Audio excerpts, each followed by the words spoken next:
part of the Press Play Podcast Network. Look up in the sky. It's a bird. It's a plane. This is Jason J. Lewis, the voice of Superman on Justice League Action. This is Mark Wade, writer of Superman Birthright. You're listening to the Krypton Report.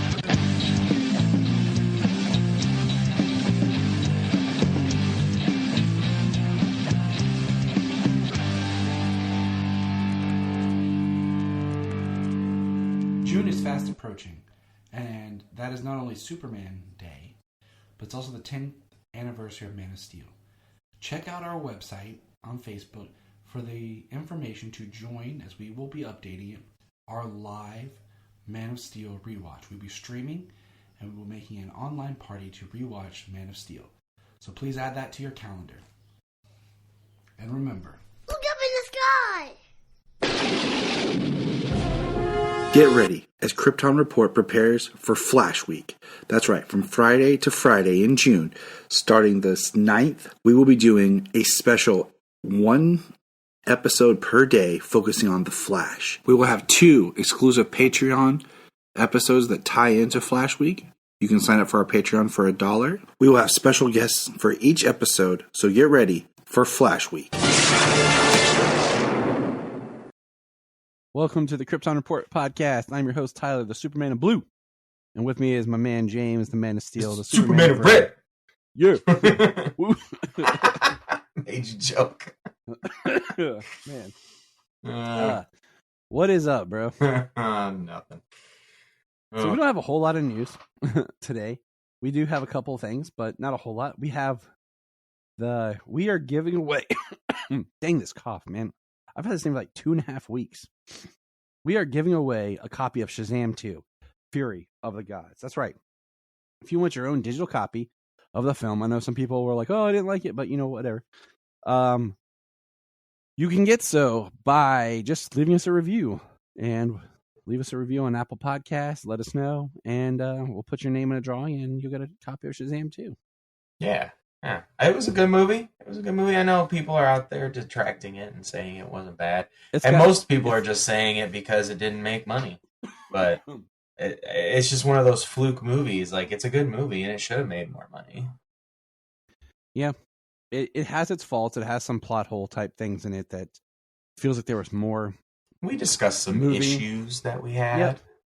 And eventually when we do our commentary track on it, maybe at the end of the summer or something, we'll bring this up again. But hey, you know what we did get today? Like literally today. Yeah.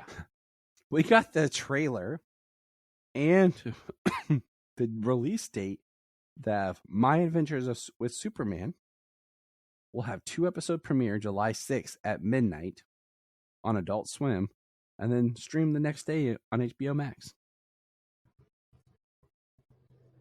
So I hate that it drops at midnight. That's just so weird because it's like Wednesday into Thursday, So it's like it premieres Thursday, but it won't even realize it because Adult Swim is late at night. Yeah, you know what I'm saying? So like midnight, and then I wake up and I'm like, oh, tomorrow it'll be on Max. Like I don't even think about that it actually happened because it was at midnight. It's weird, but it's also just weird because of that. First of all, we've talked about this, that it's on Max or it's on Adult Swim, but then the next day it's on Max.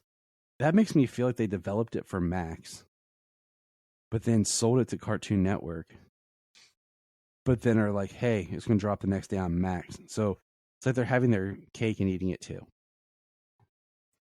You know what I'm saying? Like, right. They sold it to Cartoon Network, but then it's on Adult Swim at midnight. Like, who's watching it at midnight? Well, I mean, Adult Swim has been around for a long time, man. But yeah, it has. But usually it was like midnight run of Gundam Wing. Then it became Family Guy and stuff like that.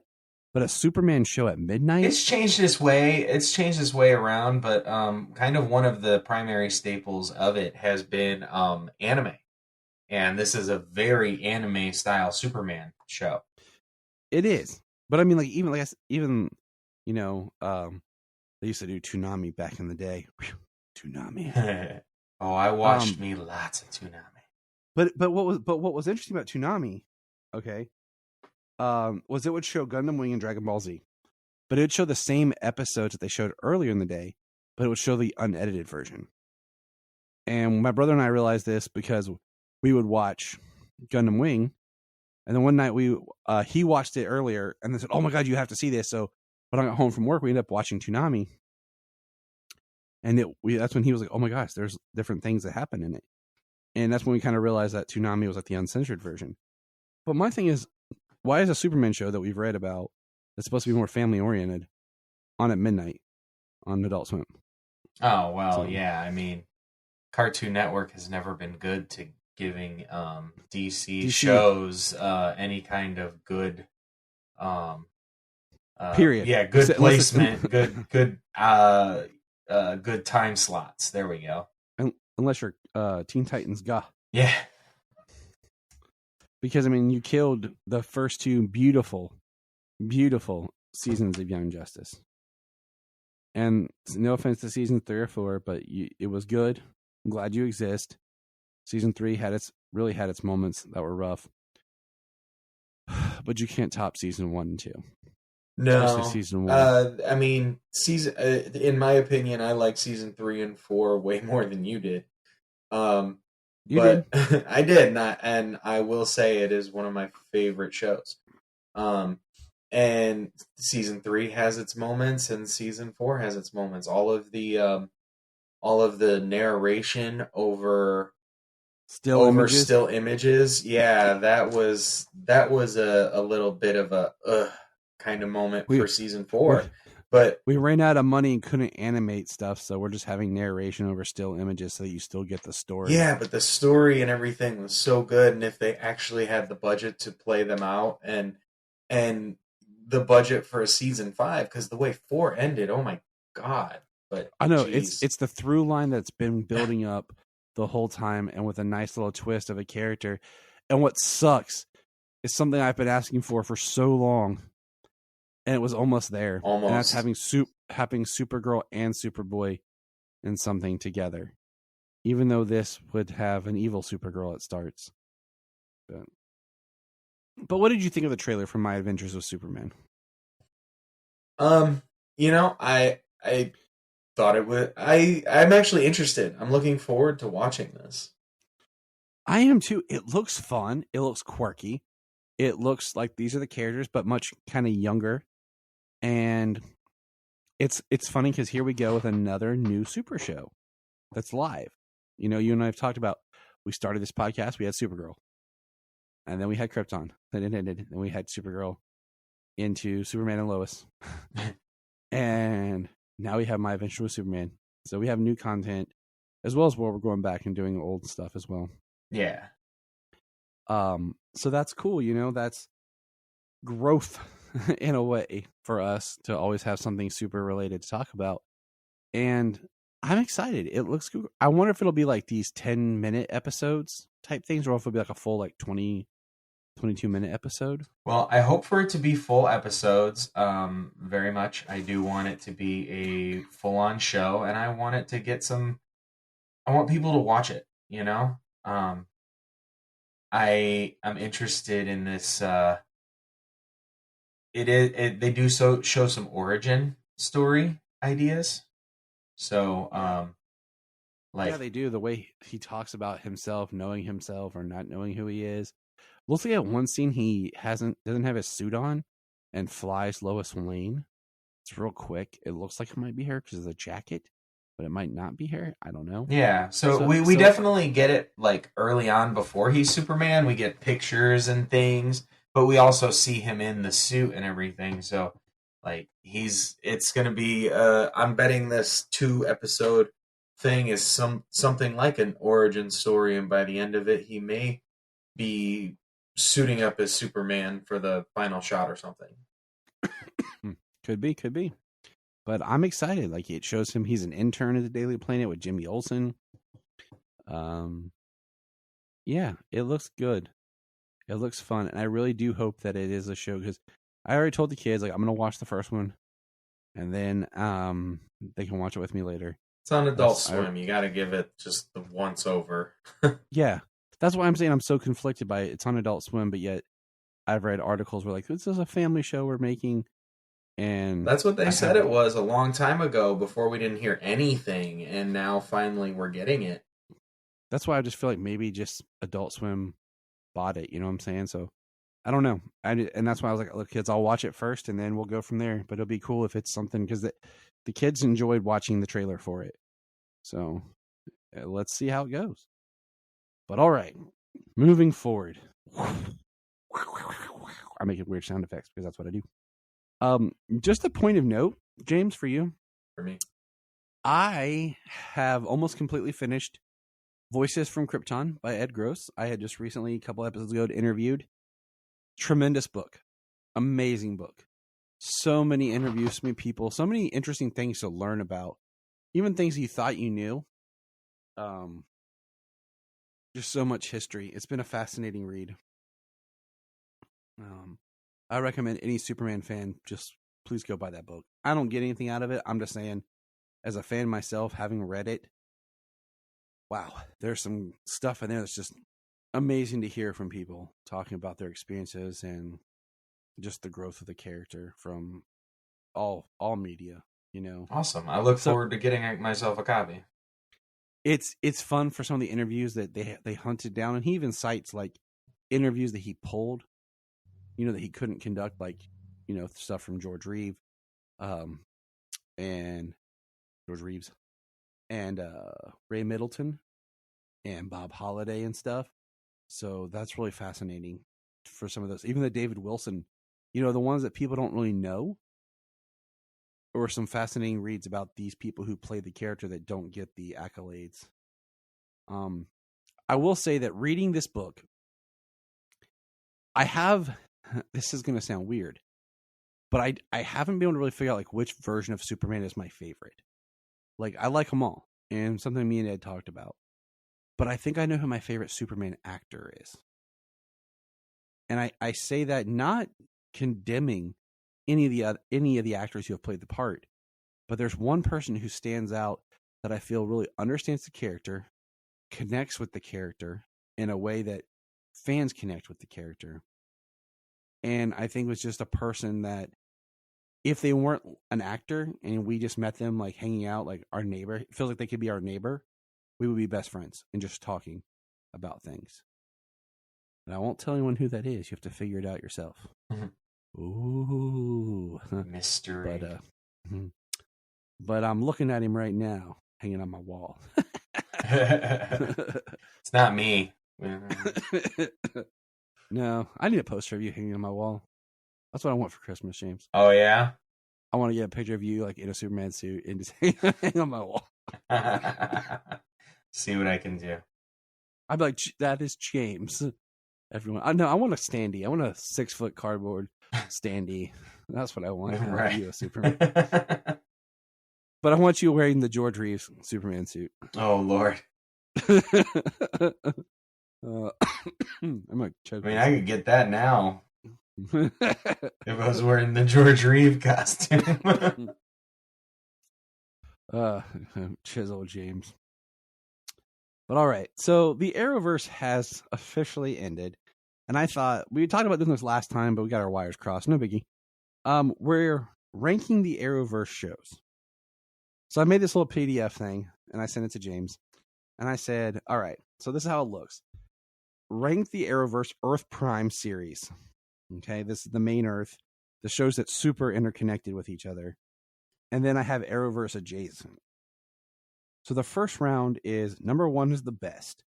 And we're ranking the Arrowverse Prime series. It's Legends of Tomorrow, Batwoman, excuse me, Arrow, Black Lightning, The Flash, Supergirl, and then the Ray and the Vixen films, because they are canon to those worlds. So I'm going to let James start. James Cole. So how do you want me to do this? Go down the list or one at a time? Start with your number 8. So my number 8 is the Ray film. Mine too. I've seen it, but I don't remember much about it. Yeah, I was really pumped to watch it because I thought it was interesting because I enjoyed the Vixen film. But I just didn't really connect with it because, you know, it sprung out of the Crisis on Earth X, which is a funny Crisis when you go back to it. I like it's good, but they talk about Earth X, Earth 10, and they talk as if that's where all the multiverse stop. But then later, I was like, it's infinite. So, all right, what's your number? Yeah, 7? they were like, it's Earth. It's the Earth. It's the last Earth beyond 52. 2 I got is The Flash. Well, no, like number 7, like your next one. Oh, I'm sorry. I'm going the wrong way. 8 to 1. I'm going the wrong way. 7. I was like, The Vixen. Me too. You had me scared. I went the wrong way. My bad. That's funny. I did that today on a one-way street because I was going to Brian's house and I had to go a different way to go help him move a couch. And this one, I turned and I was going. All of a sudden, like you get to the stop sign, and then if you go forward, all of a sudden it's a one-way. And I was like, "Oh snap!" Oh, okay. Like, that's an understandable. Like, oh crap. Okay, let me turn around here. Yeah, it's like it's a two-way, and then you get to a stop sign, and if you go straight, it becomes a one-way, and it wasn't really clearly marked. But luckily we pulled it out okay. All right, good. All right, so what is your number 6? Legends of Tomorrow. Okay, and we're gonna why? So what I saw of Legends of Tomorrow, there was a decent bit that I really enjoyed, but there's also a lot that I didn't, and I never finished it, and I want to go back and finish it and give it its run, but it's going to be hard to slot that in on purpose somewhere. Makes sense. So that's why it's down at number 6. My number 6 is Batwoman. I finished Batwoman. I give it credit for Alice was great in the first season. I give it credit because it tried to do Batwing, and it later, tried to do like different takes on Killer Croc and some other characters, but the writing was weak. The Ryan Wilder character was hit and miss and sometimes insufferable. They ruined the Kate Kane character with the whole story in season 2, and then brought in Wallace Day for like one episode. Who they should have just recast as Kate Kane and kept going. Exactly. If Superboy can do it, you can do it here. Okay. It would have, I think, made the show better because you spent so much of the first season with this character, and then it just fell apart, and I felt like they never really could find their footing, and I don't know, it felt really weak and weird at times. All right, so my number 5. Yep. I only bring it up quickly like that because it is Batwoman. It's a Batwoman. It's Batwoman for a number of the reasons you brought up. Not all of them, but I liked the show for the most part. The show was what it was, but it handled its representation pretty well. I like that they brought in Batwing. I like that they cast our person. My pick for Kate Kane, but I'm upset how they did it. Yeah. Oh man, you were. I mean, she works great as a Kate Kane. Like I also like with the Batwoman series. One thing that bothered me is I felt like structurally, because episode 9 was the Crisis connection, I feel like they could have took the first 8 episodes and created like a mini series and told the whole Batwoman storyline, and then like canonically, like you have the 8 episodes, then the Elseworlds crossover, then Crisis, and then it comes back from Crisis and kind of is like, this is now. But they did not in that first season feel like Crisis happens. They touch on it later, but there's no way that Elseworlds ever happened in their timeline. So, right. And as a canon person, like it bugs the crap out of me. No, I understand. They did bring her in first, and then kind of give her origin later. So my number 5 is Legends of Tomorrow. But I at least watched all of Batwoman. You know what I'm saying? So did I. Yeah, I did so, too. I haven't finished Legends, so I can't even really put it above it. And okay, so I put Legends above Batwoman because I did enjoy Legends at times. I do want to get back because I know I kind of fell off right when Constantine was coming in, and I know Matt Ryan did is a hell of a Constantine. My problem with Legends is they kept the time travel for every season, and I think they could have had the ability to reboot the show. I also felt like they couldn't figure out how they really wanted to do the White Canary character, because the White Canary of Legends is not the same White Canary that you meet, or Sarah Lance. It's not the same Sarah Lance characterization that you meet when she appears on Arrow season 2. That they didn't really know. They kept trying to change her. They made her into, like, we talked about, like, on, like, Arrow, she was, like, a bisexual character. And then on Legends, she was, like, super lesbian. Like, it's a very unbalancing of the character. I don't care which way you went with the character. I'm just saying, like, it's like you had two different completely characters. Right. I mean, she was great. Obviously, Brandon Routh is great. They had so many great actors, great characters. But they had great moments. And it was, like, it was that. It was the moments. It was some of the gimmicks of the episodes. But, like, it got so little budget. They didn't get to use their powers. It was all about, like, blending in and all that stuff. Firestorm became basically like the Human Torch. They really didn't use the transmutation. They had to get somebody else because they couldn't do Ronnie. And then, you know, over the time, the show started to lose its comic book characters. They were all leaving, and the people that were there were, like, made up for the series or so far removed from, like, a comic book character that you knew. Like, after the first season, the Hawks were gone. Captain Cold was gone. Heatwave became more and more comical. The Atom was there almost for the whole, I think almost all the way to the last season. I never watched the last season. I just didn't care. Like, what they did with Gary got annoying. They brought in all these new characters. Constantine started great, but then he became kind of comical too for someone who's supposed to be more of a cynic. But Matt Ryan is great. Right. So I felt like it really lost what it was supposed to be. You know, they brought in a different version of Vixen, which was cool. And I don't know. It's like it wanted to be two different shows. It wanted to be like a DC show, but then it wanted to be like its own time travel show. And it just got to be really goofy. And I don't know. I lost interest in it because I just didn't care. Kind of wanted to be like a DC Doctor Who.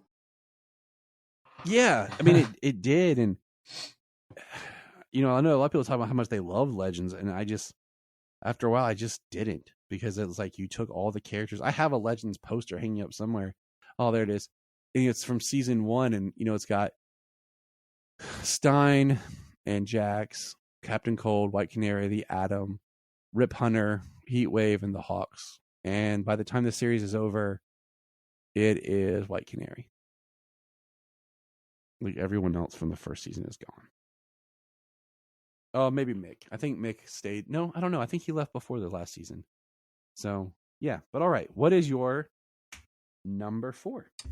So my number 4, I actually went, like, back and forth on that one.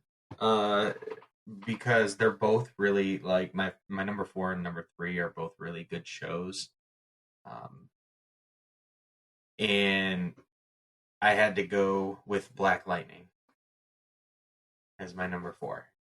I bet I know what your number 3 is. Oh, do you? Because I bet it's the same two shows I battled with. But continue. I mean, probably. Yeah, I mean, Black Lightning, my number 4. You know, it was a very good show. There were so many good moments throughout, but there was also a lot of filler for such a short show.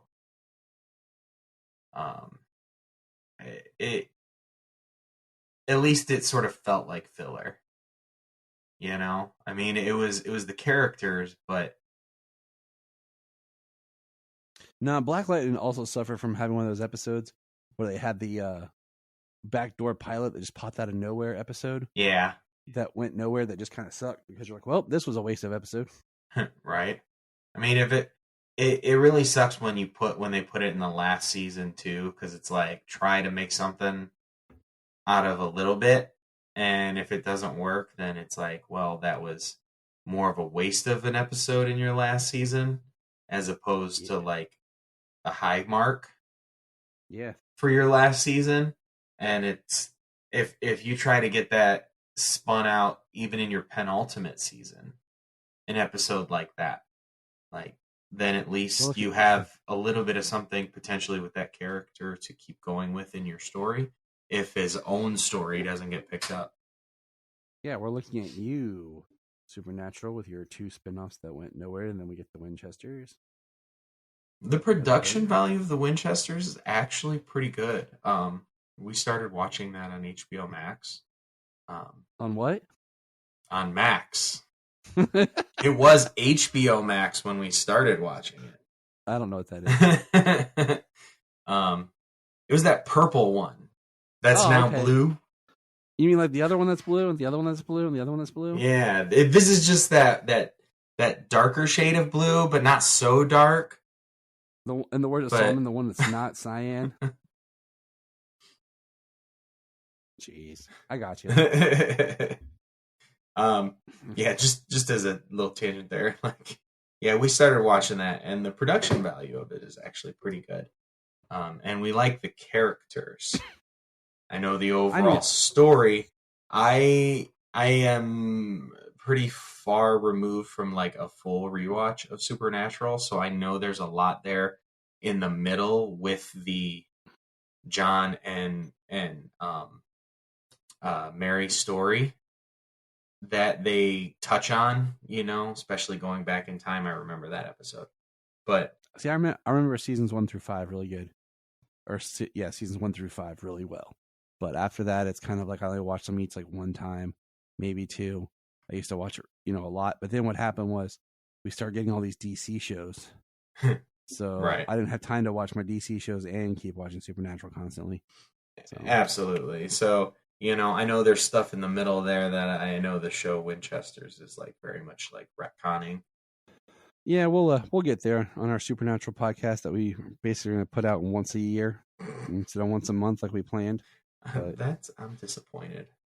I am too. That's one of my summer goals. Is my life has been very hectic for a while, and it's been hard to even make sure that I carve out the time for my homework for the show. I think what we're gonna do, and I say this, is because June is such a heavy month here on the podcast, we're gonna take it light in July and do 1 episode a week, and they're gonna be lighter episodes. And then I think we're going to record at least 2 episodes for Supernatural in July, and then for the August. Supernatural report. Yeah, so we're gonna bring it back. Yes, bringing it back. But okay, so Black Lightning. Okay.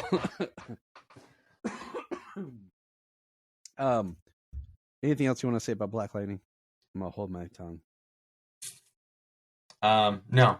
Go ahead. What's your number 4? Supergirl. And that's my number 3. I knew it. I knew it was. I knew you were fighting with the same. And your number 3 is Black Lightning. Yes. Supergirl, and we'll go from my 4 to James's 3. Is basically season 1 is great. Season 2 is good. Season 3 is, I remember being good, but then after that, like there's a couple things in 4, but it just really lost its way. It became the Super Friends, and they even call themselves the Super Friends.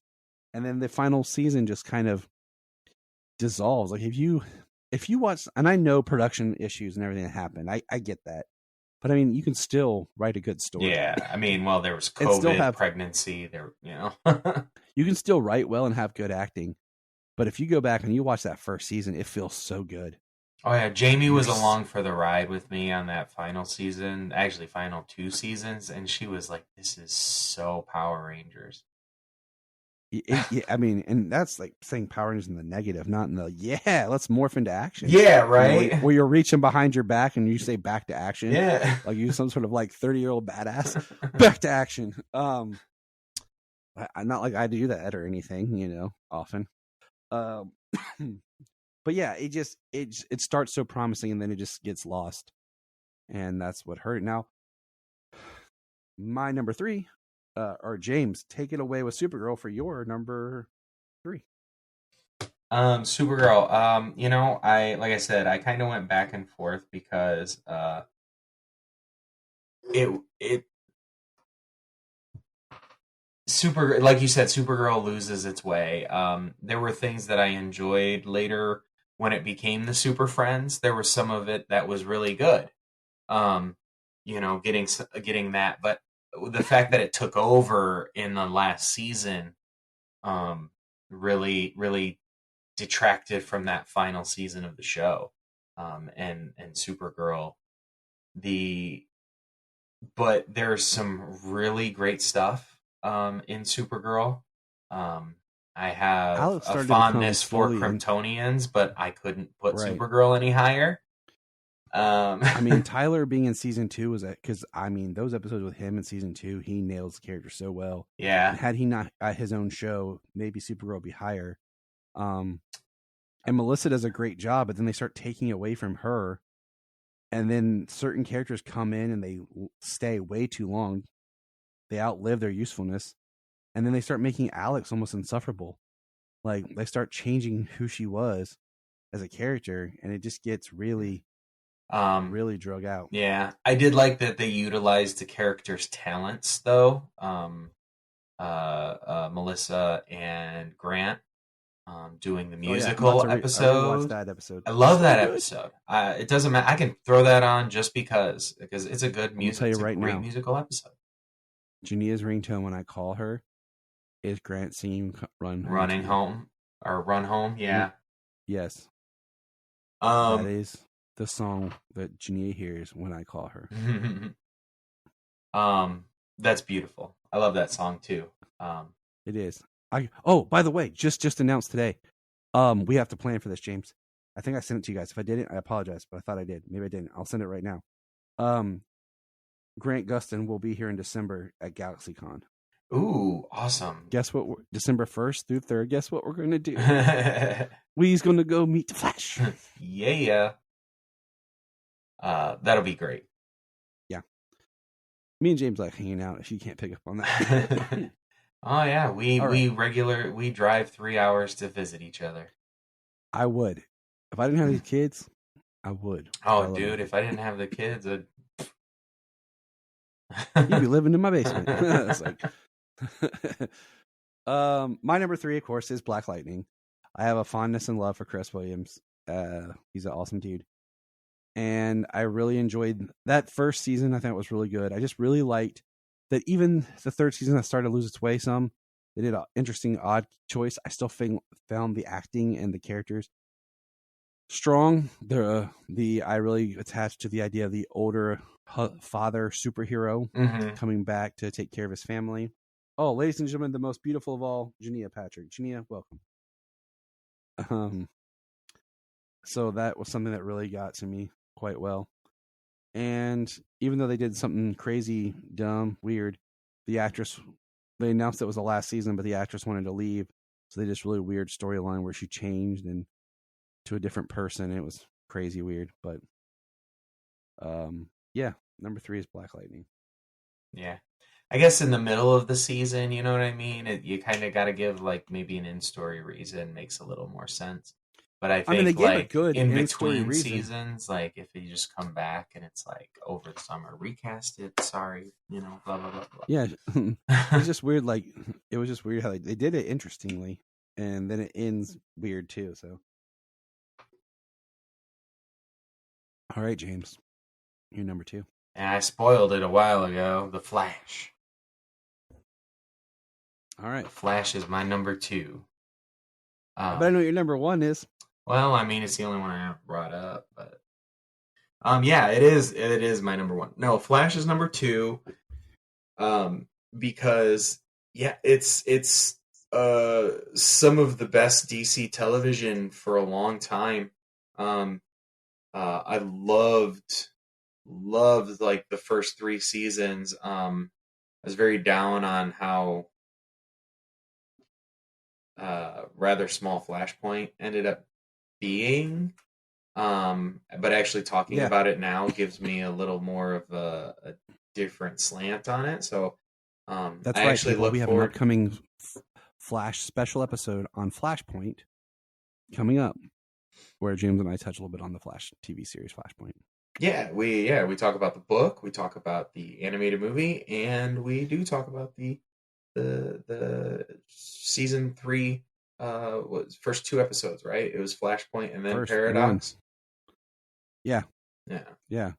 Because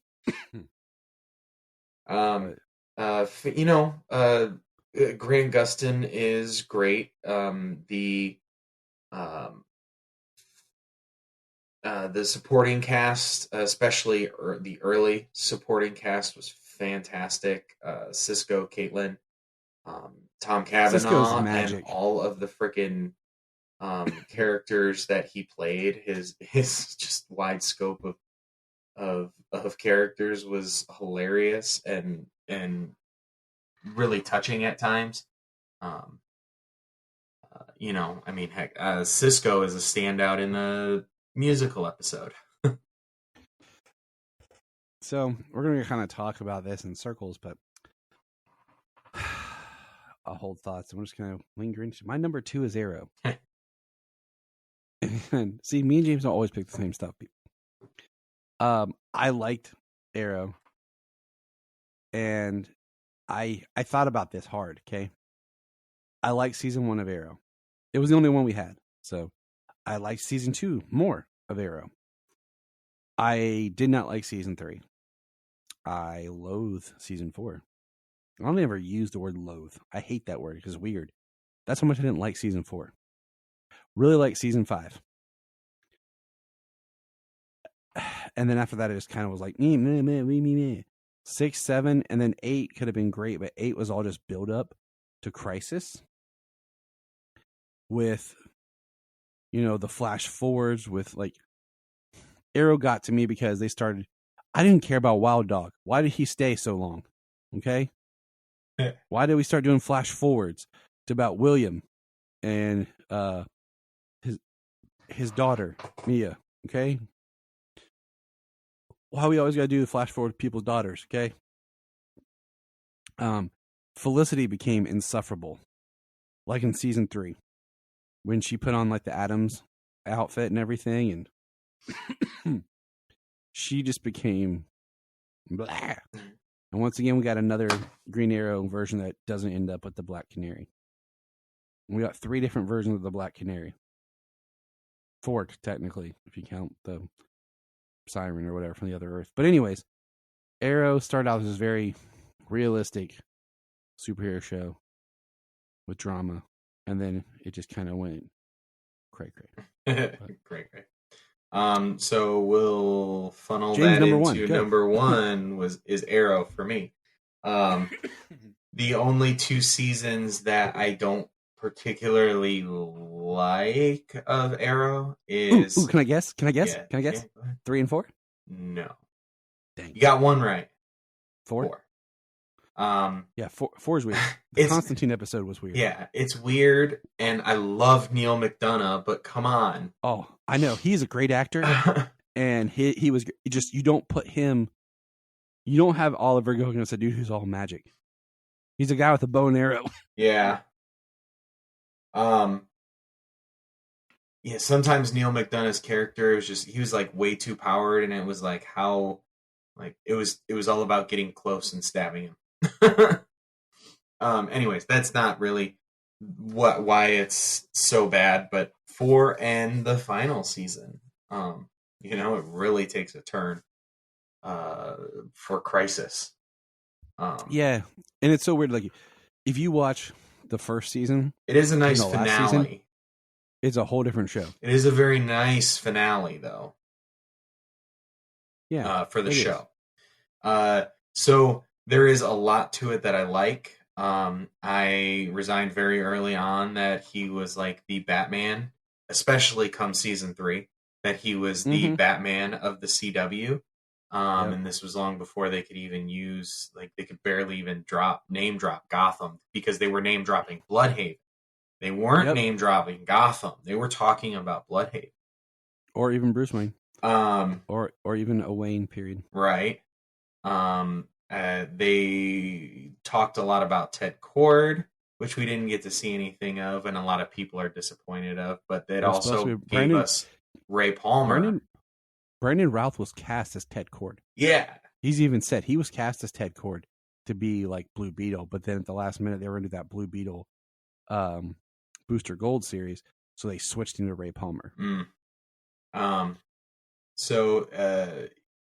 really enjoyed season 1. Was very hardcore. It was all of the training, all of the brutal fighting. The one thing that detracts from this show is the one thing that is just ran rampant over the DCCW is the dramatic irony. Yeah. 1 step forward, 2 steps back, always. People hiding secrets from each other, to quote unquote protect each other, but then it's always like, you should have told them and everything would have worked out better. I'm going to reference that here in a minute. That is like, the Arrow is kind of turned into the biggest culprit for that. But for the most part, the series, the characters, the actors, Katie Cassidy getting to play multiple versions of herself, kind of getting to really play on a bunch of different angles for her characters. The fall of her character, the rise of the Black Canary, her death, Black Siren, this evil character, redemptive arc. She got to do a lot of different things. The changing of, the flashbacks were so cool for a good portion of the time.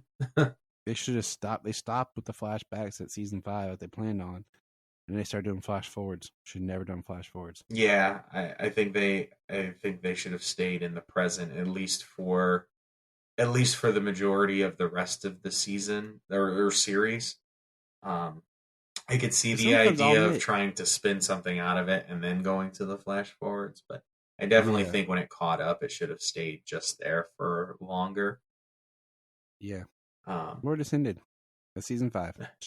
Yeah, it was one of my favorite shows, and I have the first season actually on DVD, and I have the final season on Blu-ray. So I actually want to collect seasons 1 through 7 on Blu-ray. I have seasons might 1, be my 2, first and 3 on DVD. DCCW season series to collect.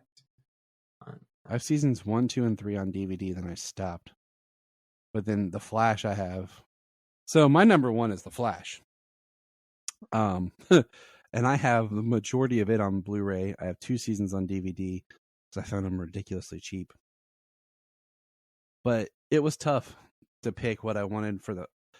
And I went with the Flash as number 1 because that show just has a warm place in my heart.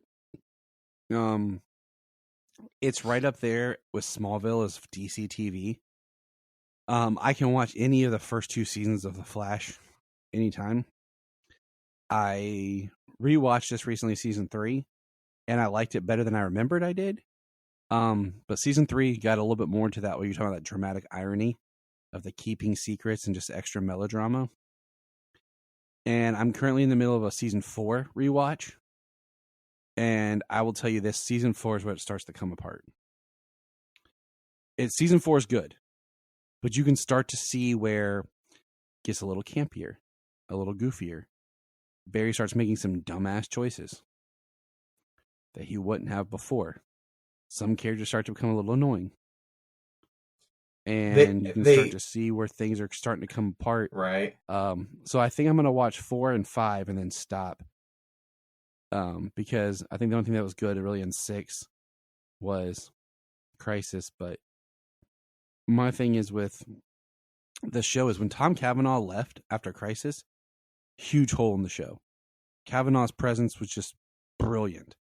And when Cisco leaves, the show is dead. Grant is great, but he can't carry it by himself. And then the writers start getting more interested in side characters that nobody cares about than why we're there in the first place, which is the Flash. Well, like I said, they dumbed Grant Gustin's version of Barry down because it gave him a team. Yeah, to give him the team, to prop up the team, which is great. It was a great team. But as the show went on, they only pulled Barry out to be smart once in a while. It's like Barry is one of the smartest people in this room.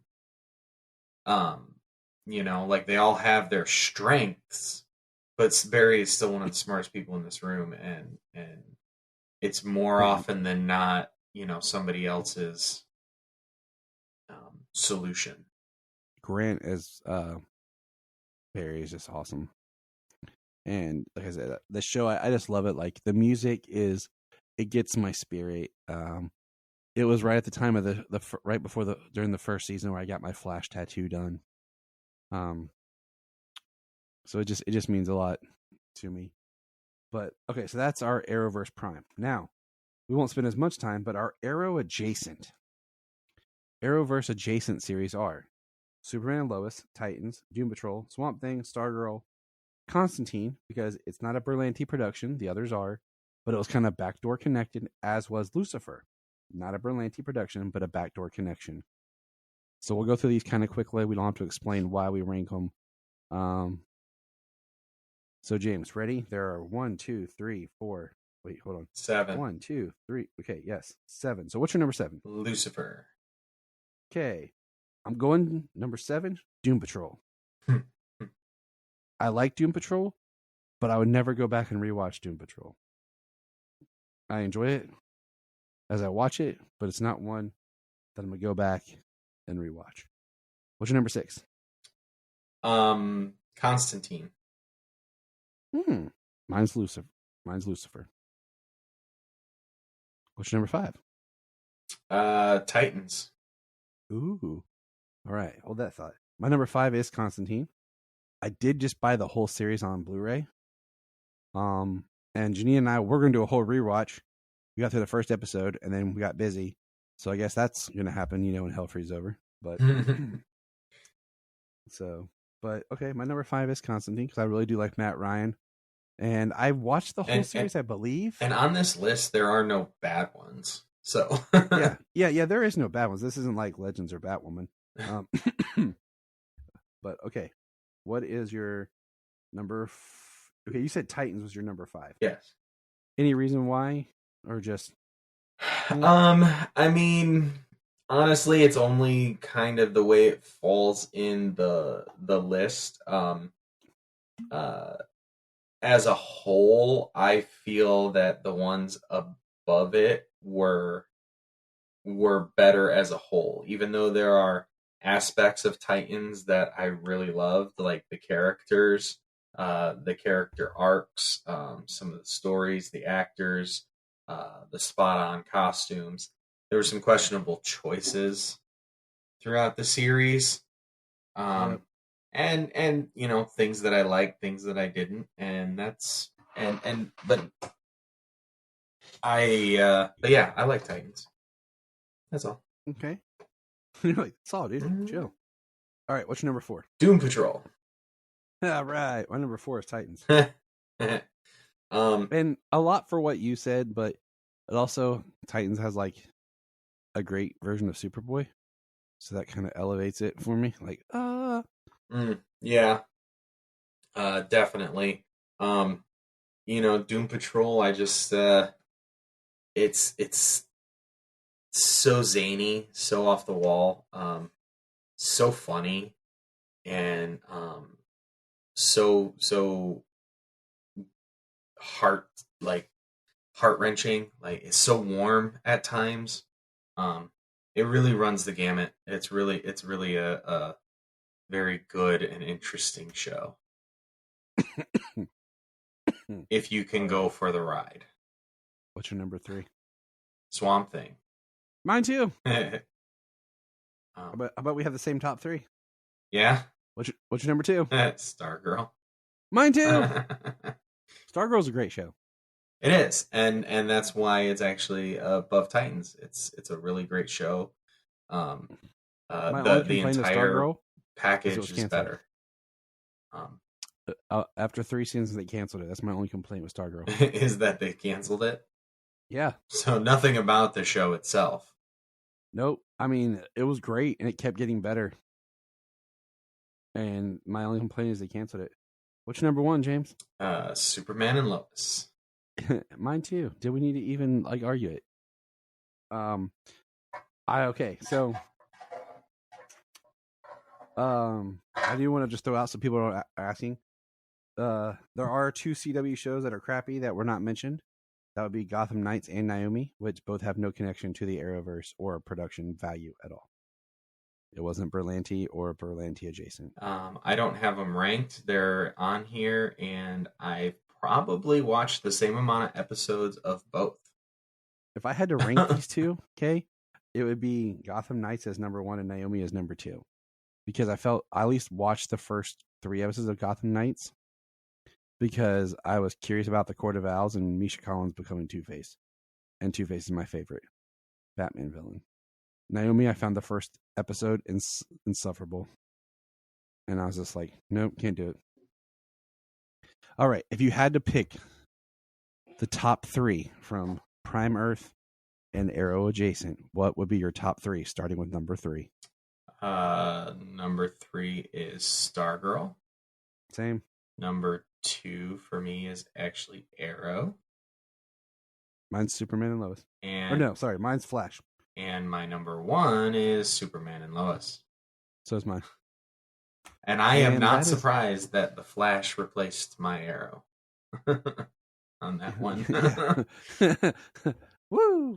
And that is our take on just having the Arrowverse conclude. Maybe some of them will move up and down and with rewatches, but I think we made some points for strong cases. Yeah, and I mean, it's personal preference too. Yeah, it's all subjective. Enjoy the shows you enjoy. Try them all. See what you like. See what you don't. You don't have to finish things. I mean, some of you completionists will have to, but I feel your pain sometimes. But none of them are truly bad. Lots of good actors, quite a few good stories, and a lot of decent ones. So, all right. Well, we're starting to run long, but we got to get to this week's Superman and Lois, episode 10, Collision Course. Lois interviews Pia in the hope of unearthing the truth about an old case. Clark struggles to spend quality time with the boys. Jonathan and Jordan find themselves at a party where tensions between Sarah and Jordan come to a head. James, thoughts on this episode? It was a pretty good episode. I was sad to see. I guess I understand it. I was sad to see Mateo's, I guess you would say, quote unquote, fall. Turn because he is now an accomplice to his mother and father. So, it's definitely a turn for him. I understand absolutely why it happened and why he did it. Cure his mother of cancer. Come on. It's really a no-brainer. So, so he used his cuffs, which I kind of thought there was some significance to it. Bruno found a way to basically use the blood of... Go upstairs and go lay down, okay? A Bizarro, which is the opposite or backwards you can take your blanket. to cure cancer. Go upstairs and go lay down. Which makes sense. So... Yeah, his cufflinks to cure cancer? Is that all it took? The Bizarro. Okay. I gotta pause something real quick. I'll be right back. All right. Give me like 5 minutes. I'll be right back. Okay. You know what I didn't even think about at first? The fact that Mateo is now an accomplice, and John and Nat were both not in this episode. I did realize that, yes. John and Nat were not here. I am absolutely 100% betting that the collision course they are talking about is coming between, the Mannheims and the Steels. I was about to say the Steels, not the Irons, the Steels. I thought Pia healing was cool, and like the fact that she's dying and Lois gets to her, but then he comes in and saves her from the cancer, and it makes me wonder if they're going to do something with Lois. Are they going to heal her cancer? Heal her body like the way Pia did, or is Pia's not a temporary thing? It seems like Bizarro was only brought in for his blood to use to heal the cancer. It doesn't really look like they're going to be using Bizarro. Yeah, I thought his eye opened in that one scene at the end, but I guess not. Yeah, they're not using him. This episode, let's see, we're kind of jumping around, but whatever. We'll get to Superman and Lois. And say we're a little loosey on this one. Yeah, that's what happens when you watch it, and then you and I don't get the review right away, and life and things go on and on and on. Well, this is our second recording tonight, so yeah. Jordan and Jonathan bailing on Clark sucked, and I understand a teenager and all that, but to say we have no plans. Hey, Dad, okay, Dad, we'll do something, and then they'd be like, oh, we'll just cancel on Dad now. It's one thing like you had plans, or your dad said, "Hey, we're going to do this," and then you bail. But they agreed to it, yeah, and then bail on him. And I do think it's funny that Jordan's the one drinking, which alcohol doesn't seem to have an effect on him, and John's not. He just wanted to go, make out with Candace. Yeah, but I did feel bad for Clark because he was wanting to spend time with his boys, and they gave him a hard time, yeah, you're always lying or doing Superman stuff. Okay. I mean, my bad, I'm saving the world.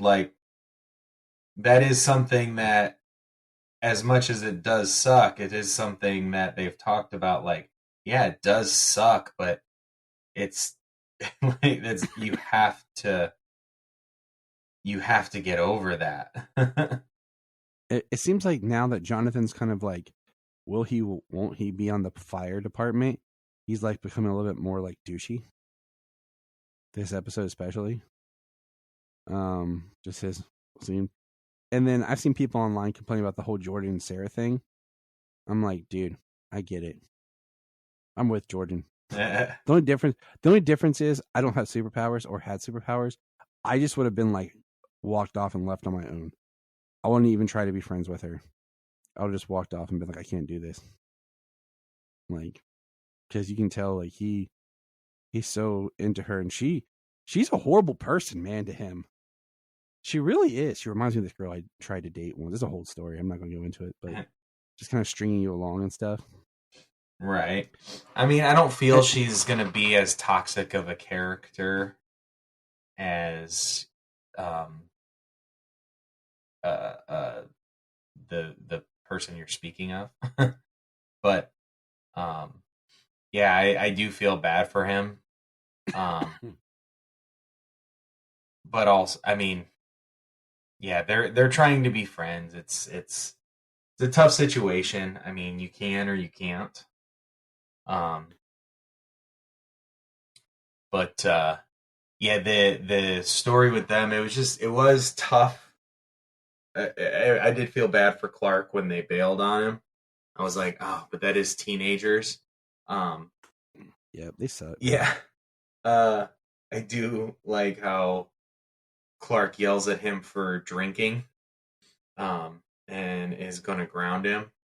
And he's just, you're only mad because we blew you off. And which, you know, I mean, he's mad about, but I'm sure it's definitely more what happened. Well, they lied to him about what they were doing. They went to an underage party and drinking. I mean, and, you know, Jonathan just drank water. Because I love the scene where Clark takes his keys, and then it's like, I wasn't drinking this water. You could smell it. Yeah. He's like, can't you super smell it? And he's like, okay. Yeah. I mean, that scene, I want to keep going, but it's kind of got to be the last thing we talk about. It is. It has to be. Yeah. It was when I was like, yeah. Right. So the governor of... You mean Granny Goodness? What do you mean? You think she's Granny Goodness, or did she? No, dude, that's Granny Goodness from Smallville. That's Granny Goodness from Smallville. Oh, okay. Yeah, straight up. Or if you're a fan of Dead Like Me, it's Dolores Herbig, which also had Callum Blue in it. It was a HBO. It was HBO or Showtime. Can't remember. Show about Grim Reapers. Oh, okay. Yeah, it was cool. But yeah, the actress's name is leaving me now, but we actually talked to her 2 years ago on the fundraiser, and I wasn't part of her interview, but I was online talking with her. She seemed like a very lovely, awesome lady. So it's nice to see her back. But yeah, she was premiered at the end of season 9 into season 10 of Smallville as Granny Goodness. Oh, excellent. That's awesome. I love to hear that. I always love seeing legacies coming back for one reason or another. Whether it's just for a job because you're a Canadian character actor or what. Like, it's still that's how it goes, James. If you're in good old Canada, yep, you're gonna be on a superhero show. Yeah, why not? Why not? But she was the governor. She was the governor of Kansas. Visiting Lana, the mayor. They are. It seemed like making political ties. Yeah, and of course, that's the time when Lana's daughter decides to drink and drive. They underage kids run from the cops. The party is broken up by the sheriff's office. The cops show up. All the kids scatter and run. Sarah and George Jr., I believe was his name. Yeah, they called him Jr. Yeah, they take him. They take off in Sarah's car. He tells her to keep the lights off so they can't see which direction they go in.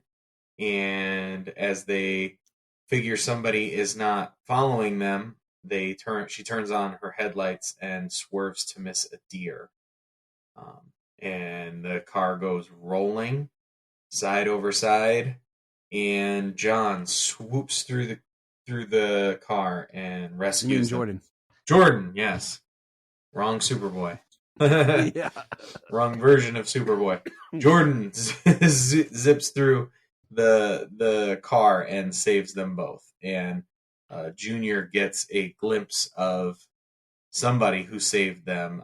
He's wearing his American alien costume. His goggles and his jacket and his hood. Okay. That's when he rushes home to tell his dad what happened. And so, of course, Lana is meeting with the governor, and the governor's praising Lana for being a single mom and not being married. And Chrissy tries to tell Lana that they need to talk something about Kyle, because Kyle's pressing on Chrissy about a report of a super-powered person in Smallville. And Chrissy wouldn't do it, and she's a horrible liar for someone who's supposed to be an investigative journalist and reporter. She sucked. And Lana, blows off Chrissy because Chrissy's talking about relationship-all things. Is that a word, relationship? No, nope, just making stuff up as I go. Yeah. And, and then at the end, when Kyle comes in, Chrissy goes to get up, the governor notices. And Lana goes out to meet with Kyle and their daughter, and the governor gets really snug with her reaction and asks Chrissy, "Why did you get up first?" And right, the thing she says that they have the same story, which yes, Kyle did cheat on her, but it wasn't. He's not with like a young floozy that he cheated with. Like right, he didn't leave Lana for Chrissy. Yeah, their marriage ended, and then he got with Chrissy, but like she was pushing that their story was the same, so she's kind of like, oh, I see, like kind of making it weak, like this, like you're weak because your reporter is the freaking person who stole your husband. Yeah, yep. And Janine and I pointed out like Lana looked like she was wearing a wig. A couple shots, like her hair looked really odd. Just we noticed these things. So, you know, and that's how that ends. And it's very, I feel bad for Lana because Sarah's such an idiot. And I know she's a teenage girl, but still, she could be smarter.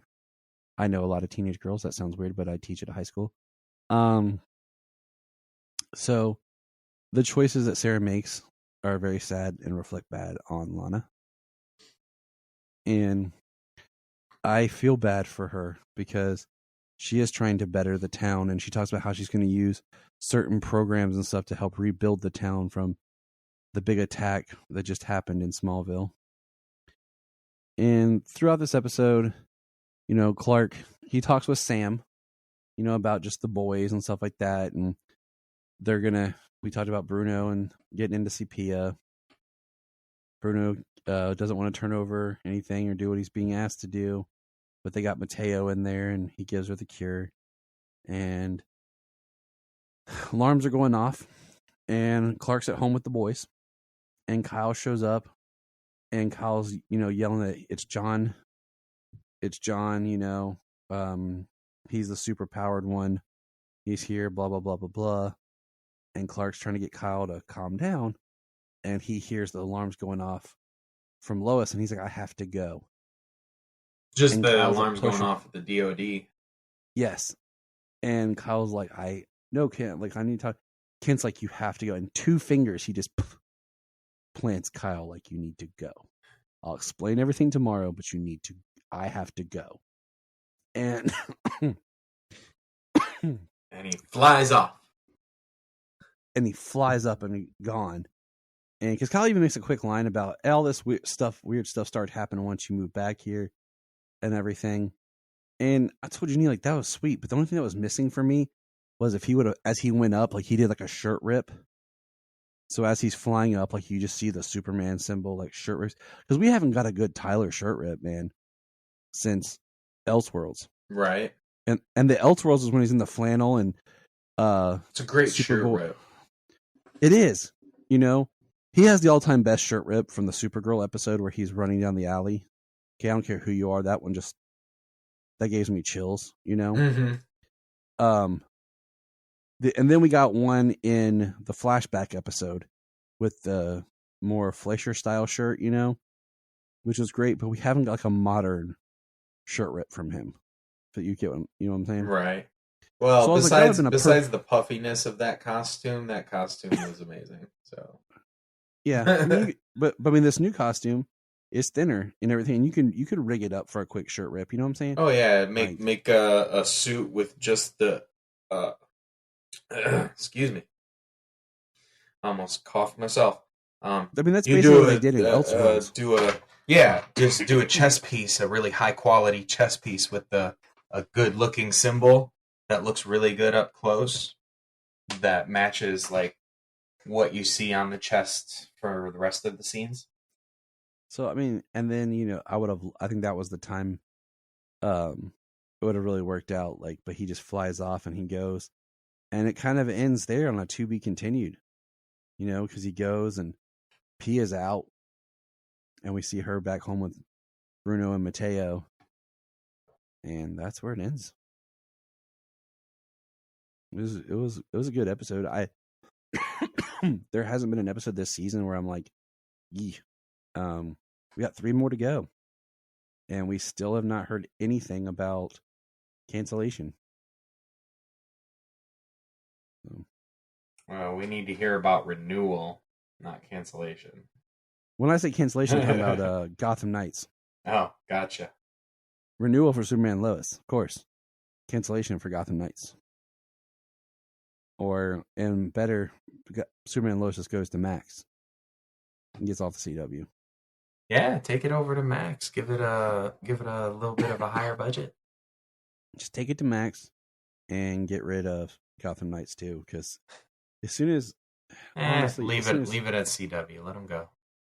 As soon as CW, like if they cancel Superman and Lois, I'm done with that network.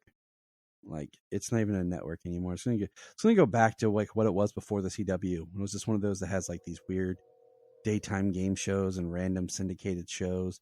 It's just like every network's dumping ground. Yeah, like UPN. Yeah, like what what it was before. Exactly, it was UPN, WGNT, and what do you call it? The WB. You know, yeah, Warner Brothers, which they all shared one network. Cable station. Yeah, it was funny because it was like WB come prime time. Yeah, and then during the day it was like WGT. Yeah, yep. And then like on the weekends it was UPN because that's when you'd see stuff pop up. It was weird, and then they all like worked together and formed the CW, and then it just sucked. But all right, man, we're gonna call it there. Thank you for taking this ride with us, this long ride down the Arrowverse rankings, and as we prepare for what June is going to be a fun month, and then now we have more stuff to talk about come July, because now we have to add in My Adventures of Superman into our July production, so it's gonna be fun. Yeah, that is gonna be fun. Well, remember to find us on our social medias, and take care, and remember, we're going to press pause and hear a few words from our other podcasts on Press Play Podcast Network. Hello, Brooks here with the Books with Brooks monthly book club podcast. Here's how Books with Brooks works. We read one book a month, and then we talk about it. Classics like Stephen King's The Shining, debut novels like We Are the Brennans by Tracy Lang, and tons of other compelling, life-changing stories, one book and 1 month at a time. So come read along with us and then listen in.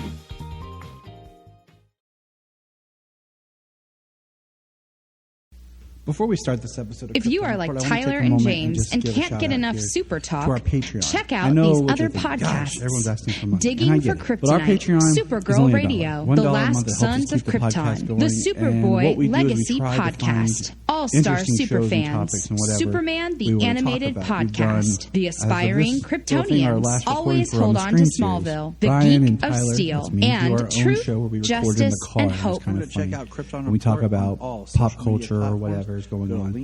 We also have the Supernatural podcast we've been reworking. It's taken some time just because of life. But we do movie commentaries as well. It's something that James and I have done, what we used to do on the main show that we've started doing here. So for $1 a month on our Patreon, you can get those shows. There's at least 4 a month. Also, there's my movie pitch show that I do. But also, what we want is if you're a Patreon, you can come on. You can come on the main show if you want. Or if there's something you want to come on and talk about, we can do it as a Patreon special. So all I want is for $1 a month, think about extra special joining our Patreon, and you have a voice on the main show, part of things. Follow the link in the link tree or in the whatever else comes out of our mouth. So check it out, patreon.com/Krypton.